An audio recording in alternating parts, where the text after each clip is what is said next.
Alright, hi everyone, this is Ben Beals here with Arborist now. We're down at our shop in Oyster Point doing some basic chainsaw maintenance this morning. This is our 261 steel, and this is a very vital part of our operation. It's a medium-sized chainsaw, great for doing groundwork, and it's also great for medium-sized work when you're elevated, actually climbing in the tree. We're just doing some basic stuff this morning as far as a regular look through on the chainsaw. We're looking at all the components of the chainsaw, making that there's no bolts are loose. We're making sure that everything is tight as far as it should be. That we've already removed the bar, we've taken the chain off, we've taken the cover for the bar off, and also we've already taken the cover that holds the back of the air filter together. So that's the first thing that we're going to be addressing this morning. A simple removal of the air filter. Do a quick look, make sure that there's no holes, make sure that there's no damage, make sure that the interior part, because this is the actual air intake for the carburetor, is also clean and there's no debris. Something like this, a quick air compressor on the air filter, that's pretty much all you have to do to make sure that that's going to not be a problem for you. And it's just a simple counterclockwise off to reinsert that. This is our cover, so we can go ahead and put the cover back for the actual cover for the filter. That's also a nice thing to have already done and finished. The next thing we're going to do is we're going to look at making sure that the bar itself is in good shape.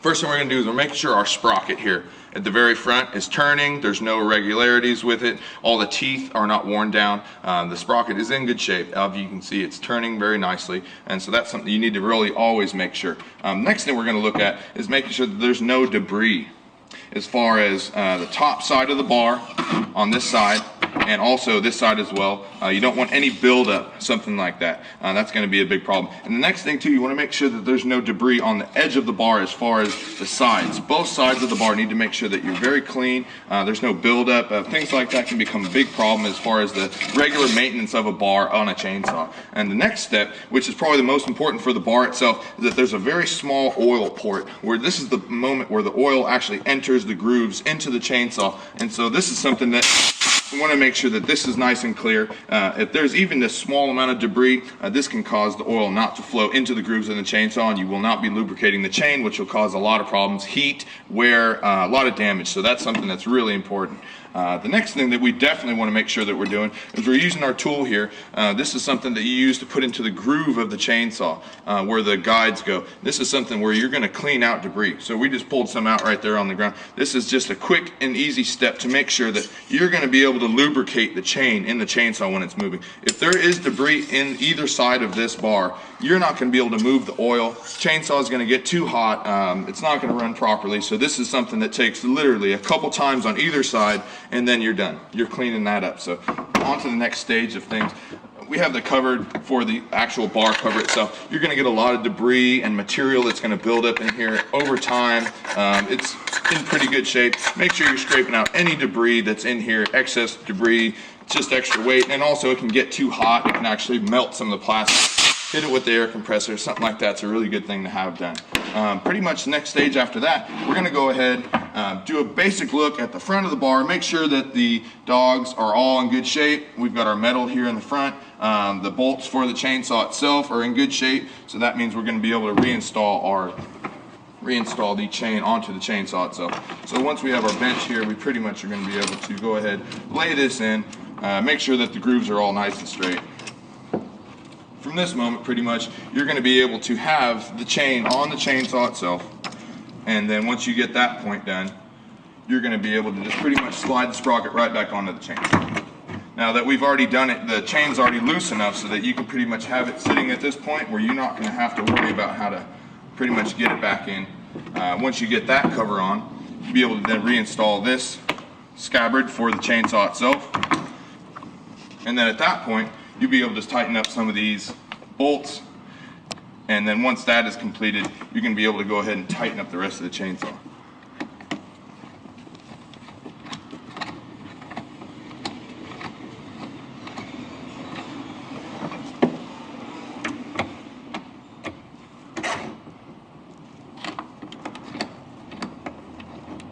So some basic maintenance as far as that goes.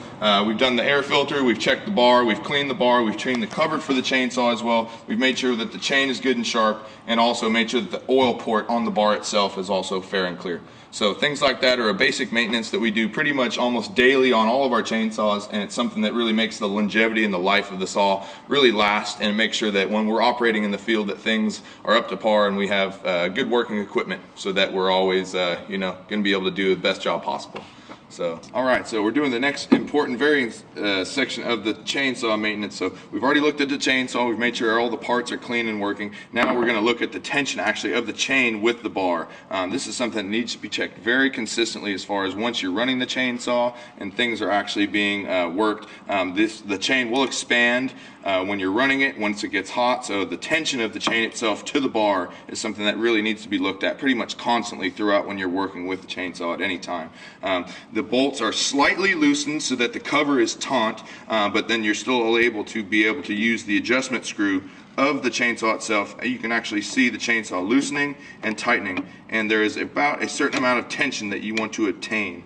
Once you tighten the chainsaw to a certain amount, the amount of space that you have they can release from the bar is really important. This is just a hair bit too loose. Once you do a couple more turns and you get the chain just about to the point where you're able to still run the chain through the bar, but then you don't have the ability to pull it out.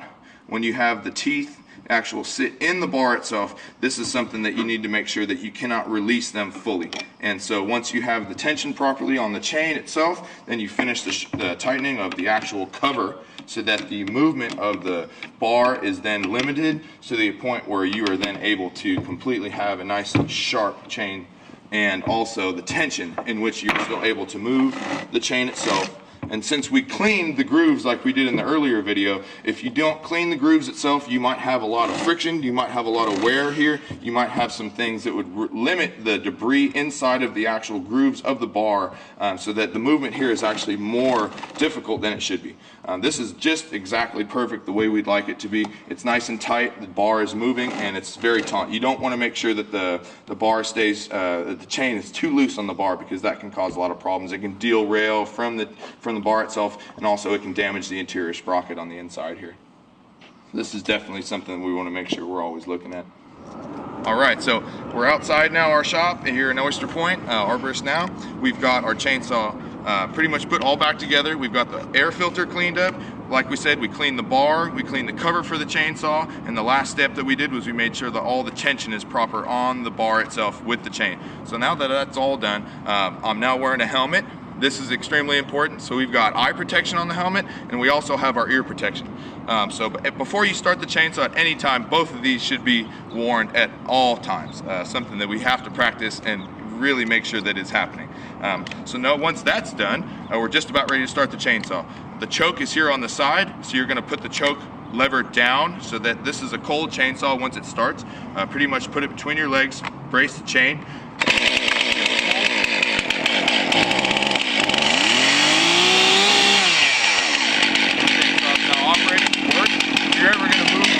Without running it, make sure that the chain brake is on. This is something that when the chain is actually moving, if you set the brake, then you're not able to move the chain. So anytime that you're moving a chain or moving the chainsaw, this is something you have to make sure that's happening. Once it starts, 1, 2 pulls.